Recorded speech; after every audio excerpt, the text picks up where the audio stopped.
Hello and thank you for joining us on Nationwide on the network service of the NTA. I'm Najaa Tijani.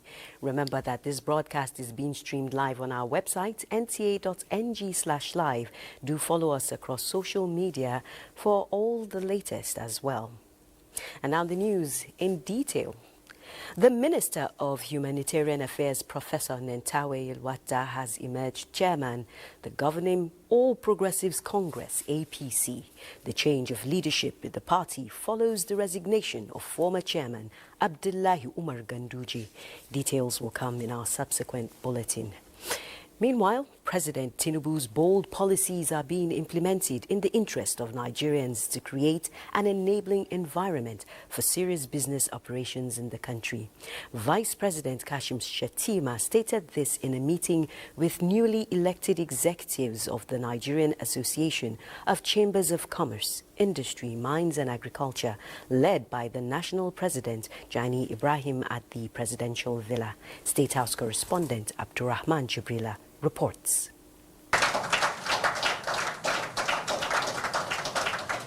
Nigeria is ready for business, Vice President Kashim Shettima noted, and President Tinubu has never shifted ground on his bold economic reforms because they are for the interest of Nigeria. I want to assure you that the current administration is your own. Because the president speaks your language, the language of commerce. He grew up in that ecosystem. He knows how businesses are run. I can assure you that Nigeria is ready for business. And you are the drivers of change. We'll support you, create the enabling environment for you to prosper. We cannot meet the $1 trillion economy target without your support and endorsement. And our newly rebased GDP, which confirms the importance of the organized private sector. And in every society, in manufacturing and industry and agriculture, are the major drivers, are the major creators of wealth. And honestly, our doors are open for robust engagement with NASIMA. The national president of NASIMA, Jani Ibrahim, commended the leadership of the vice president as the chairman of critical national economic bodies and his strategic role in allowing public-private action towards sustainable national development. We are particularly encouraged, with his comments, especially when we mentioned to him that the $1 trillion economy target by 2030, we have the capacity, we have the ability, and we will not only achieve it, we will surpass it, given the right environment. The body requested that organized private sector representatives be included in key government councils and technical bodies, particularly in areas relating to trade, industry, privatization, and small and medium enterprises. From the State House, Abraham Jibrila, NTA News. The World Bank has been supporting Nigeria with funding for solar-powered projects under the Nigeria Electrification Program. 3 years after the implementation, the bank is assessing the impact of such projects in some benefiting communities. Joshua Ujito reports. Peti, in Kwali Area Council of the FCT, is one of the benefiting communities of the Nigeria Electrification Program, with 200 electricity consumers upon installation of the solar mini-grid. And 3 years after, the impact is massive as end users increased to more than 400 consumers. It is so affordable because with this now, let's say, for example, a month, if I recharge 5,000 naira now, it's going to take me a month and even more than a month, not to be compared to how much I'm going to get it for. So it's affordable. Here we met a community that have not been with light for the first time in their history. They've been here for over 100 years as a settlement. Fast forward 3 years now, you can see the level of development. Overall, we can say this has been a very impactful project. Managing Director and Chief Financial Officer of the World Bank, is in the community to assess impact of the project, and she is impressed as calls for expansion resonate. The framework for this is actually a collaboration with the private sector. Once we crystallize this mini-grid as the population expands, and of course power has to be paid for it to be sustainable, the developer is always able to attract more capital towards expanding this infrastructure in this community. The Nigeria Electrification Program has so far connected more than 7 million people in the country with solar hybrid mini-grids and solar home systems. And with the success story of the program, Nigeria signed another project, Distributed Access through Renewable Energy Scale-Up DES, to connect 17 million people. Joshua Ojito, NTA News. Thank you, Joshua. And still on providing much-needed services to Nigerians, President Bola Tinubu is demonstrating extra determination in delivering federal government projects under his watch. A federal government delegation gave this assurance during the inauguration of cancer centers under the Renewed Hope Healthcare Delivery promised to Nigerians. Salihu Abdullahi Gwanara reports that the delegation, which includes the Coordinating Minister of the Economy, Minister of Health and Social Welfare, and Minister of Information and National Orientation, first inaugurated the Oncology Center at the Federal Teaching Hospital, Katsina State. It is one of the 6 centers remodeled and adequately equipped in order to make cancer treatment affordable and accessible in Nigeria.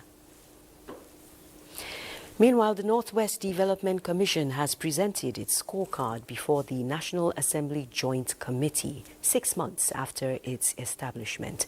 The Managing Director of the Commission, Professor Shehu Abdullahi, highlights the Commission's progress.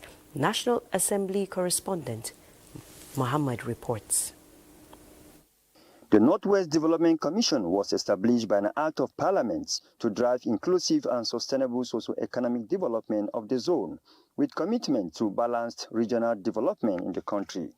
Managing Director of the Commission, Professor Shehu Abdullahi Maji, said, despite takeoff challenges, the Commission has baselined surveys and prioritizes demands across the catchment states, with focus on security, education, health, agriculture, infrastructure, environment, and youth engagement for development to thrive. Focusing on enhancing youth skills and engagement and expertise in specific areas, driving economic growth and improving quality of life in the Northwest region.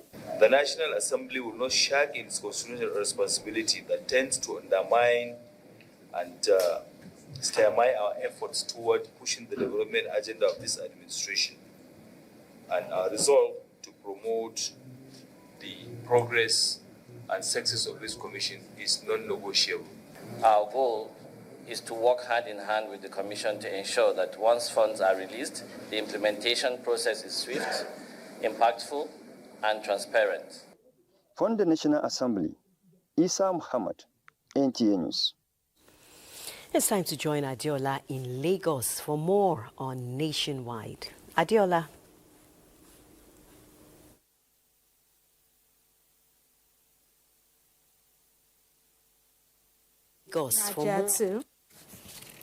To meet Nigeria's need of 3.2 million metric tons of fish per annum and achieve self-sufficiency in fish production, experts are calling for an increase in local capacity through research to enhance best practices in tilapia and catfish production.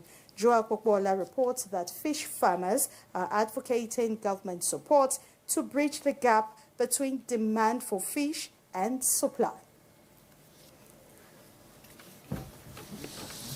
Farmers are advocating government support to bridge the gap between. This is not enough to meet its domestic needs, and the nation relies heavily on imports. Catfish and tilapia fish, which have become a major protein source for many Nigerians, has been on the increase over the years.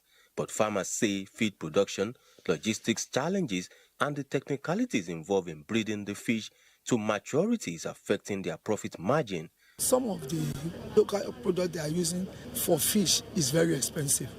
If the problem of fish feed is solved for fish farmers, the remaining 30% we can deal with it. Solution to these challenges lie in homegrown approach and research to tackle some of the teething problems faced by farmers will play a key role in Nigeria's quest to attain self-sufficiency in fish production.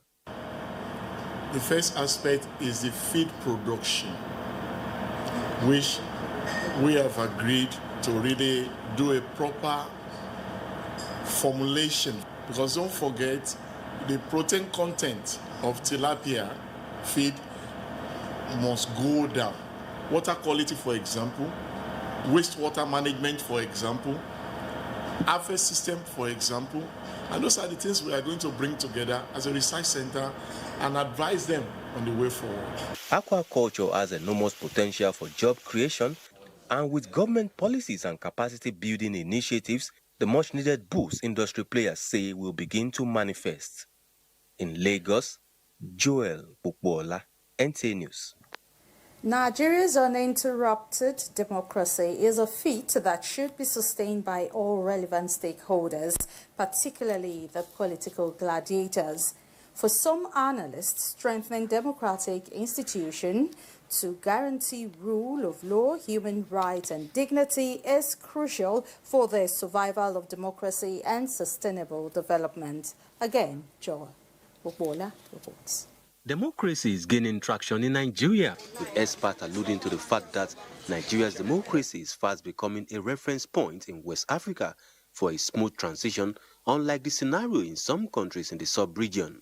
While democratic governance is a great achievement, taking into cognizance the supreme price paid by democracy activists during the period of military dictatorship, sustaining the gains of democracy can only manifest through good governance and strong institutions such as the Judiciary and Electoral Commission at national and state levels.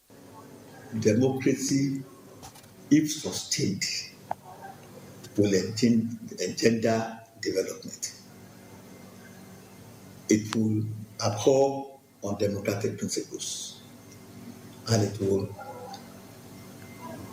allow planning and sustainable development in the country. We have to remember that democracy is something that we take as an important, you understand? So everybody that is involved should all come together, team together in one spirit of awakening. Having a credible electoral system with less litigation, respondents say, is crucial to sustainable development. Have capacity should actually contest for elections. I mean, there are people that have capacity. Right now, what they do most is to sit back and criticize. I think that they should step forward. The consensus is for political office holders to consider dividends of democracy and other campaign promises as bonds they have to fulfill for Nigerians to keep faith with democratic governance. In Lagos, Joel Pukbola, NTA News. And those are the reports from Lagos for now. The news.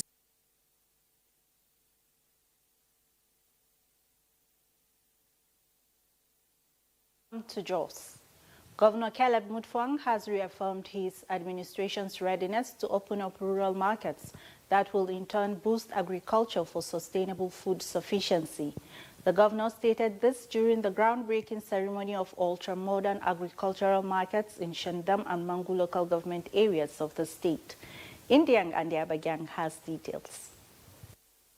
Modern Agricultural Market is a project under the Rural Access and Agricultural Marketing Project aimed at improving rural access and agricultural market in communities. Governor Caleb Mutfwang says the choice of Shandam is strategic as it will boost local markets in the entire southern part of the state and the neighboring Nasarawa and Taraba states.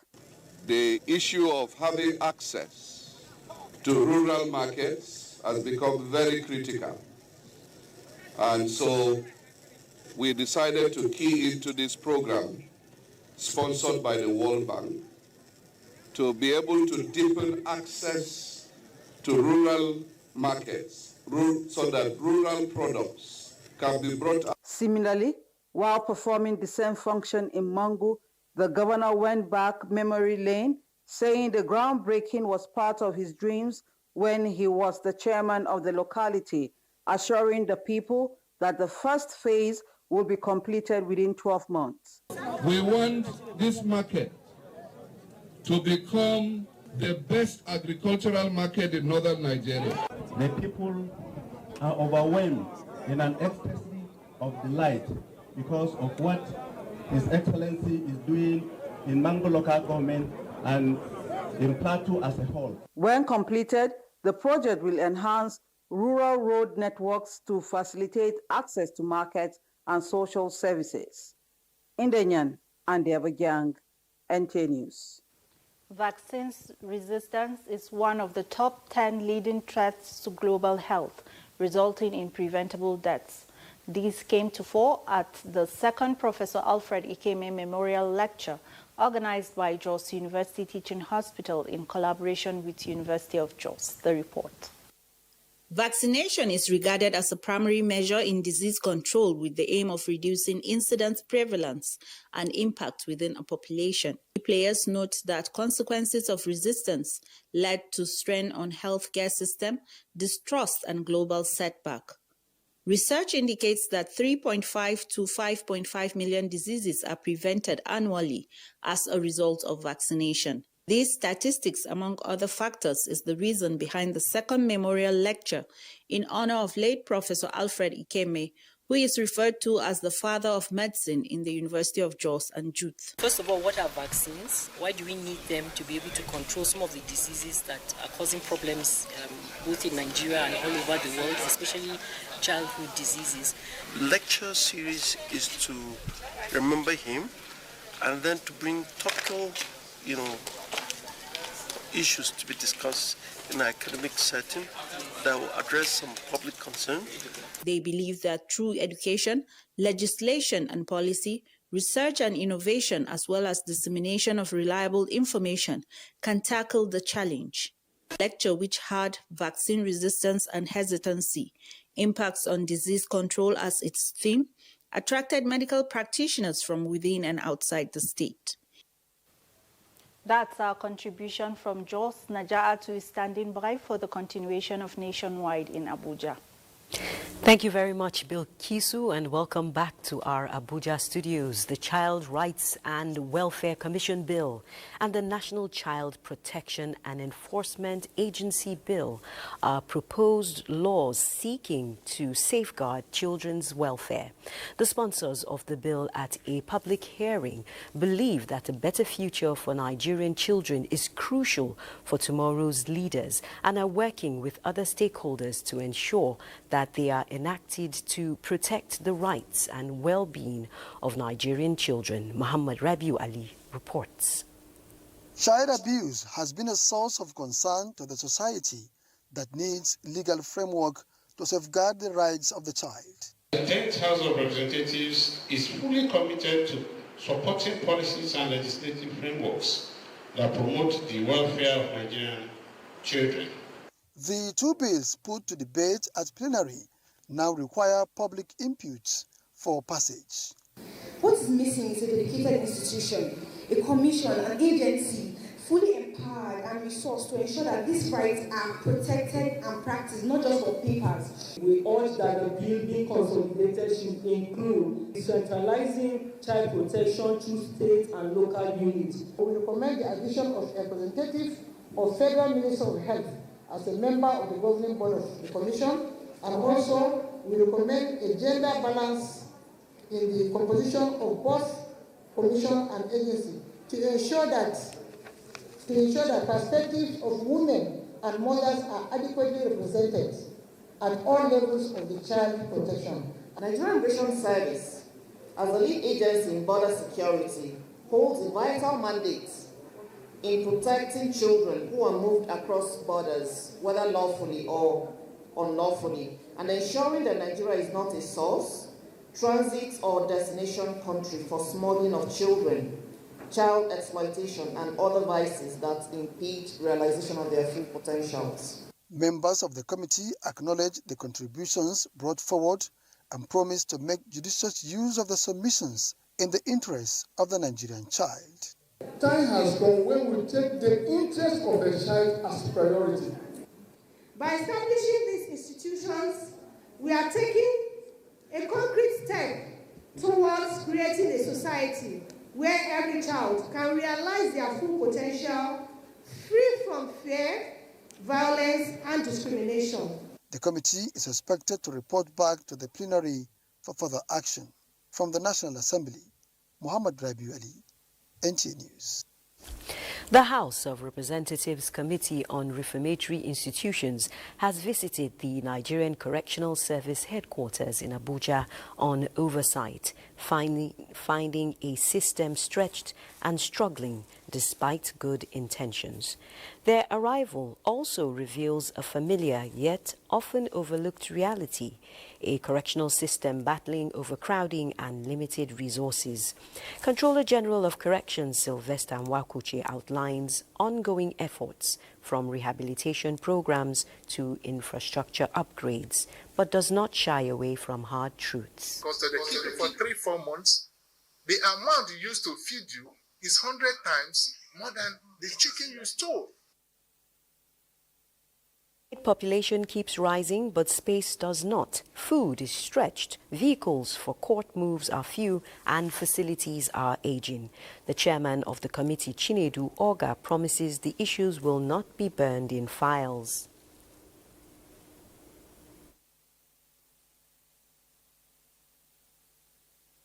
We are going to have a resolution of the House, plead with the Speaker, to communicate to the Executive, know what they can do to release money to correction service, and equally more intervention, because they are key to national security.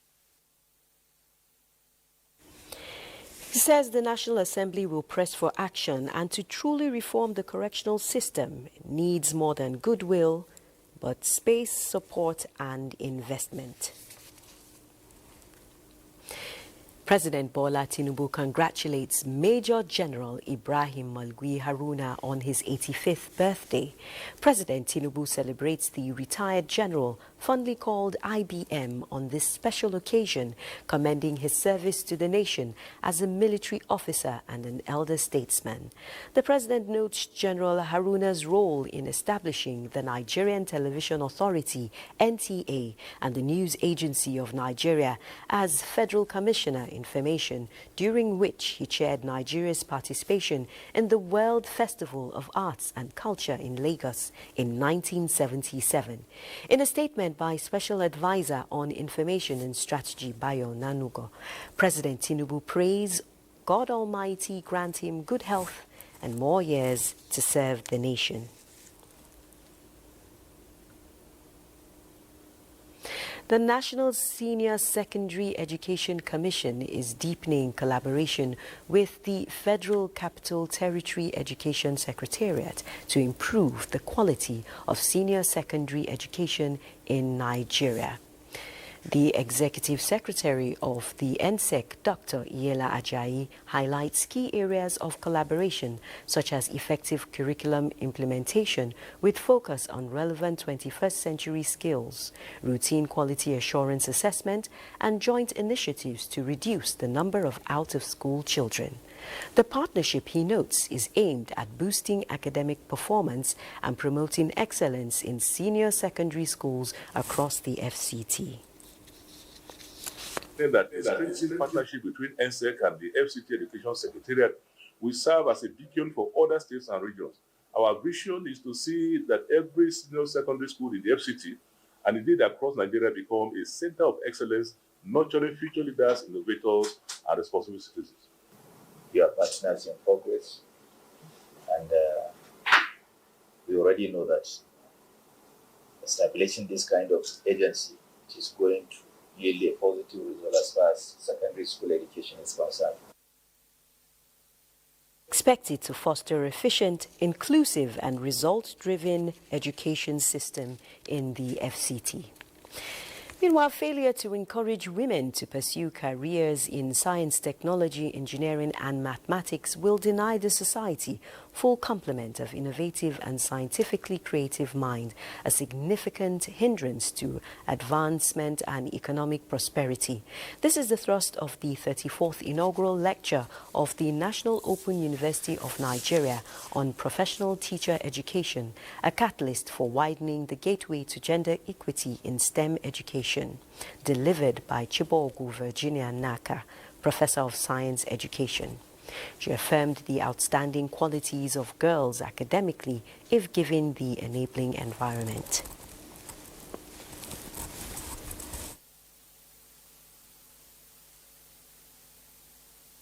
Evidence-based teacher preparation, continuously resourced and efficiently supported, remains the most reliable lever for widening the gateway to STEM education and careers for girls and women.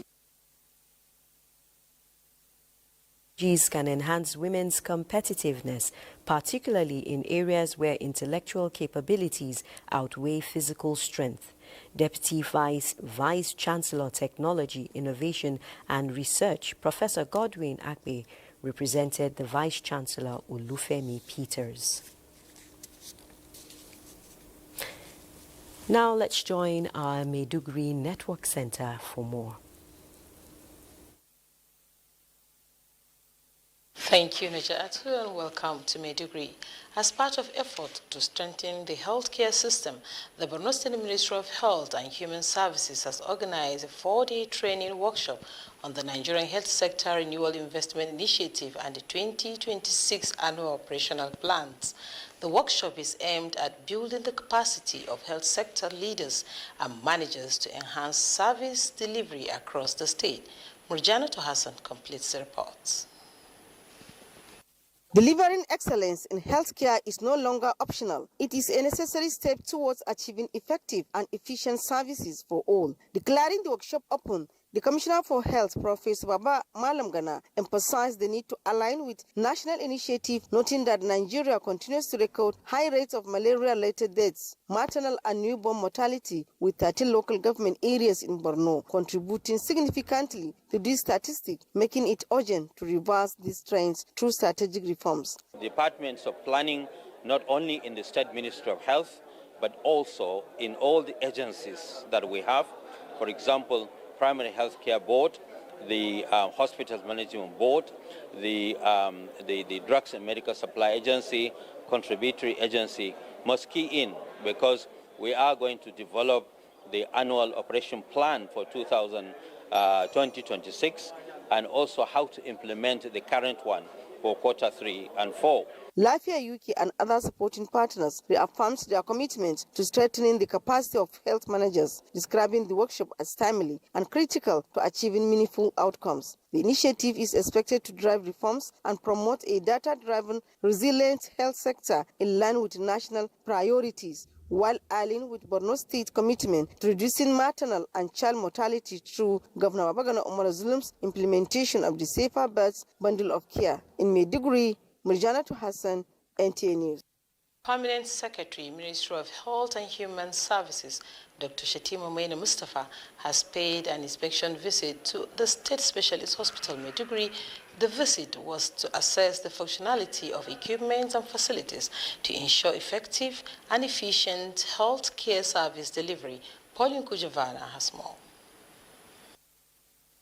The inspection visit followed recent social media insinuations alleging poor medical equipment at the Borno State Specialist Hospital. Department inspected include the dialysis center, laboratory, hematology department, blood donation and storage room, fetal maternal lab, ultrasound scan 4D, scan suite, and X-ray suite, among others. All were found to be well equipped with patients undergoing dialysis and MRI procedures, among other services. The Permanent Secretary, Dr. Shatima Maina Mustafa, expressed satisfaction with the state of equipment and debunked the rumors circulating on social media, particularly claims that the MRI machine was non-functional and that patients had to travel to neighboring states for diagnosis. We have gone around, you have seen the MRI machine working in situ with a patient, being, imaged Medical Director of the hospital, Dr. Baba Shehu Mohammed, who conducted the permanent secretary and his team round the facilities, described the social media allegations as unfounded and damaging to the image of the hospital, confirming that the MRI machine is functional and applauded Governor Babagana Umar Zulum for equipping the hospital with modern medical facilities. He also appealed to the public to embrace voluntary blood donation to sustain the blood bank and save lives, stating that whoever gives blood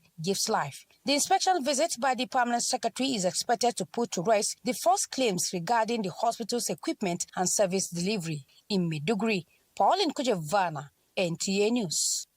Those are the trending stories from the Home of Peace. For now, Nationwide continues with...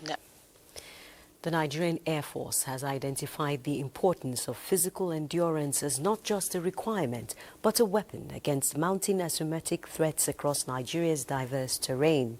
This was brought to the fore at the NAF Directorate of Sports and Physical Education workshop in Abuja. Defense correspondent Olajide Bedlo reports. According to General George Payton, the more you sweat in peace, the less you bleed in war. With Nigeria confronting a dynamic and increasingly demanding security environment, the importance of physical readiness cannot be overstated. The Nigerian Air Force is therefore placing premium on physical fitness as a critical component of combat preparedness and a force multiplier, as it sharpens mental alertness, improves endurance, reduces fatigue, and enhances performance under pressure.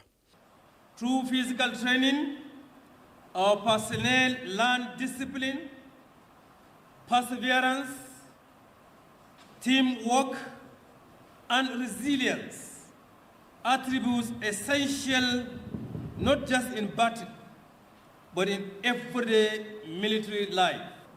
We are to put heads together and find the way out in management of fitness in the Nigerian Air Force. Every mission, whether it's an air interdiction or tactical reconnaissance, relies on strength, stamina, and alertness of NAF personnel, as physical fitness is no longer a checkbox for promotion, it's a strategic necessity. Olajide Bello, NTA News. The Sultan of Sokoto and President General of the Nigerian Supreme Council for Islamic Affairs, Muhammad Saad Abubakar, has called on Muslims across the country to look out for the new moon of Safar today, which corresponds with the 29th day of Muharram, 1447 after Hijrah.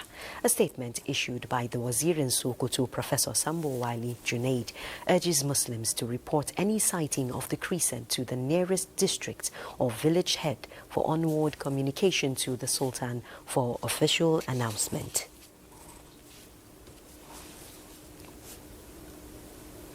Meanwhile, the Nigerian Safety Investigation Bureau and the Federal Road Safety Corps have signed a memorandum of understanding to strengthen collaboration in the area of transport safety. The partnership aims to improve safety investigations across all modes of transport, including road, aviation, maritime and railway. In a statement, the NSIB says the objective is to enhance safety, protocol and enforcement, reduce transport-related fatalities, and share expertise and resources for comprehensive investigation towards reinforcing Nigeria's transport safety infrastructure. The federal government, through the National Emergency Management Agency, NEMA, has handed over emergency relief items to Katsina State government for distribution to persons affected by armed banditry and displacement in 6 local government areas of the state. Awal Haliru has the details. Materials handed over to the Katsina State government for persons affected by armed banditry and displacement include food items such as rice, maize, spaghetti, tomato paste, vegetable oil, and other essentials. The relief items approved by the federal government are aimed at complementing efforts to rebuild and rehabilitate affected communities. The recent devastating incidents in the 6 local government areas of Katsina has brought about new challenges, displacing thousands of families, disrupting livelihoods. Today's handover and flag of distribution of relief materials is a testament to the unwavering commitment of the federal government of Nigeria The Director General reiterated NEMA's commitment to working closely with the Katsina State government to strengthen disaster management and commended Governor Dukorada and his team for their proactive efforts in mitigating disasters and supporting the people of the state. We also have obligation to ensure that we do the needful as a community. The handover of the relief items indicates the federal government's commitment to supporting communities affected by crisis with the aim of building a safer and more resilient future for all Nigerians. In Katsina, Awan Halaru, NTA News. The National Environmental Standards and Regulations Enforcement Agency, NESRIA, has sealed 14 airing facilities in the FCT for various degrees of violation of environmental regulations. Mina Daniels reports. The inspection revealed several violations of 14 facilities, ranging from lack of permits to non-adherence to environmental laws, standards and regulations guiding their operations. Some of this construction work that we see in Abuja today were carried out without due process. Briefing newsmen at NESRA office Abuja, the Director General, Professor Innocent Bariko, said the facilities, mainly nightclubs and quarrying companies, fall short of environmental standards, hence the action. Following these inspections, the agency issued notices of violation to the concerned facilities. These notices detailed specific breaches observed and provided a framework for corrective actions. The DG, who reiterated the commitment of the agency in ridding the country of unwholesome practices endangering the environment, called on stakeholders and the business community to adhere strictly to environmental operative standards or face the wrath of the law. When your facility is also sealed, it doesn't mean that heavens are falling. What we are simply saying is that you are doing the wrong thing. Come to the office and sort out that, and then we'll go back and give you a template for remediation. NESRA restates the agency will continue to monitor quarrying and construction activities closely to ensure adequate protection of lives and the environment. In Abuja, Mina Daniels, NTA News. Now let's talk tourism, which experts say is no longer just about leisure. It is a critical driver of economic growth, job creation and national branding. The focus at the Nigeria Expo, organized to welcome the Nigeria Group under the Ministry of Arts, Culture and Creative Economy with the theme National Agenda on Tourism, Partnership for Infrastructural Development. The report. From the echo of drums to the handshake over deals, the Nigeria Expo 2025 opened with color, culture and conversation. But beyond the beauty lies a bigger message from Nigeria's Ministry of Arts, Culture and Creative Economy that Nigeria's tourism sector is ready for business in a big way. And we have completed the data mapping for the creative economy, and now we know how we can provide 2.58 million jobs by 2030, direct jobs. This expo provided a platform to bring creative minds, investors and policymakers together to chart a sustainable tourism roadmap that fits into Nigeria's development agenda. This expo offers us a unique opportunity to align tourism development with national planning priorities by forging sustainable partnerships. There's so much that Nigeria can give the world. Our values, everything. We are really willing to assist your country's development, include culture industry. Designers like Bosede, who has been in the business of designing local fabrics, says exhibitions like this offer her international exposure and patronage. Even outside country, our people there, they used to ask me to produce and send it to them. This expo promises to spark lasting partnerships which will position tourism as a pillar of Nigeria's economic future, while boosting more businesses like Bosede's venture. Ignatius Nkwo, NTA News. This is Nationwide on NTA. Let's join Ibadan, where Kemi is standing by. Kemi. Najat, and welcome to Ibadan. The fight against malaria has received a boost in Oyo State, with the wife of Oyo Governor Tamunominini Makinde flagging off the distribution of insecticide-treated mosquito nets targeted at nursing and pregnant women.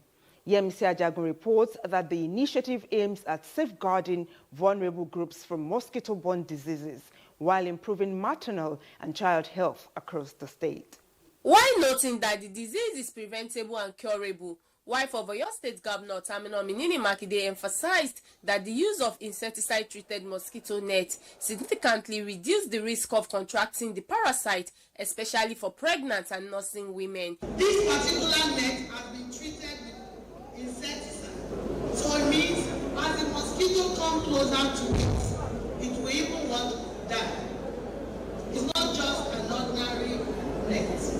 But the net itself will not do the job.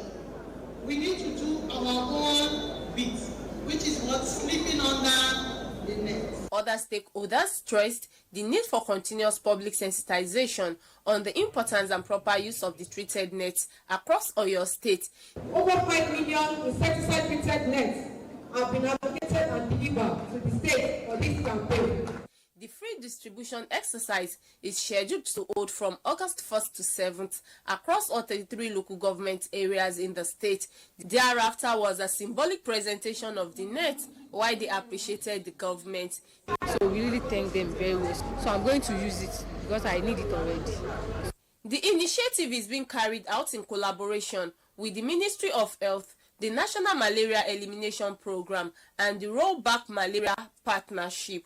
In Ibadan, Yemisi Ajagun, NTA News. Stakeholders in the agricultural sector are appealing for quick intervention to address the issue of underutilized crops as part of strategic steps towards strengthening food security in Nigeria. This was at a two-day workshop held at the International Institute of Tropical Agriculture, IITA, in Ibadan, organized in collaboration with Crop Trust and other partners. Wasiu Rowe's report is here presented. The workshop, which is believed to be at the nick of time, especially as the global community is struggling with not only just food security, but also nutrition. Crops like finger millet, sorghum, and others in that category are classified as opportunity crops in Nigeria with a maturity period of 2 to 3 months.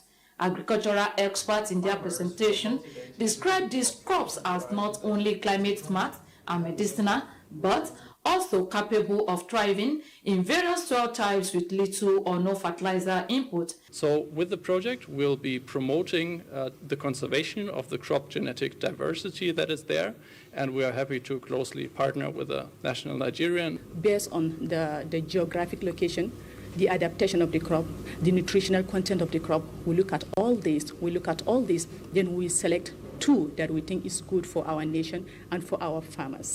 Our forefathers do plant them either for a particular nutrition or for a particular medicinal value.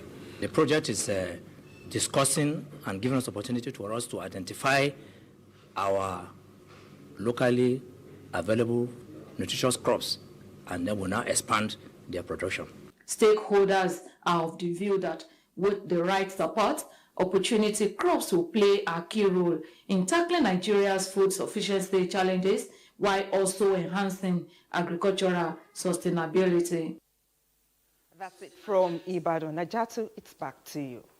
Thank you, Kemi. The Association of Local Governments of Nigeria has issued a 7-paragraph communique on the state of the healthcare across 774 local government areas in Nigeria at its 52nd National Executive Council meeting held in Niger State. The association appreciates the Office of the Vice President and development partners, including the Federal Ministry of Health, for a digitized system, pledging to effectively key into all existing initiatives to boost health services at the grassroots. The ALCONEC deliberate and confirm the commitment of the 774 local government councils to the successful and sustainable implementation of N774 initiative at the grassroots. And I want to assure you that the Yangon is not resting on its arse on some of the issues that we put before us during the last night meeting. We are working assiduously around the clock to make sure that we actualize those lofty objectives. 174 local government chairmen of Algon say they will ensure centralized birth certificates, reduce maternal mortality, grow the rural economy, and scale investments in infrastructure. Up next is Sports Update.